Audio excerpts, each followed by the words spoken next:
If you are responsible for cleaning equipment and environments at your facility, you have an important role in infection control. But remember, cleaning is only effective if it's done properly. So let's take a minute to review product selection and cleaning methods.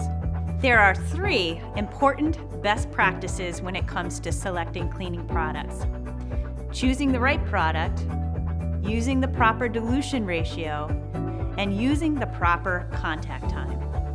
Let's go over each one of these in more detail.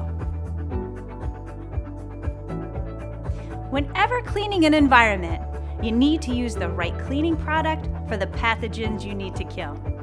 The kill claims can be found on the product label. If you're not sure what product to use, you should refer to your facility policy. In addition to using the right product, you should always make sure you are diluting the product properly. That information is also found on the product label. It's essential you are diluting the product in the correct ratios in order for that product to disinfect effectively. Lastly, each product has its own contact time, or amount of time that it must remain in direct contact with a surface to be effective. Refer to the contact time on the bottle and make sure you're leaving it on long enough to work properly. When selecting products, try to emphasize ease of use. Look for products that require only one application, have simple directions, and those that are compatible with the surfaces you will be cleaning. They should also be safe. Watch for toxicity, flammability, and odor.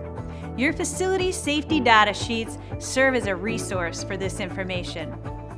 But remember, the cleaning products you choose will only be effective if you ensure they kill your specified pathogens and if your dilution ratios and contact times are correct. Next, let's talk about how to clean for infection control. Make sure you are using appropriate cleaning equipment based on your facility protocols and following all manufacturer guidelines. When disinfecting an environment, you should always work systematically from high to low and from surfaces that are cleaner to dirtier. Last but not least, in addition to protecting residents from infection, you also must protect yourself from coming in contact with germs. Make sure you're donning and doffing PPE correctly to avoid the spread of infectious disease.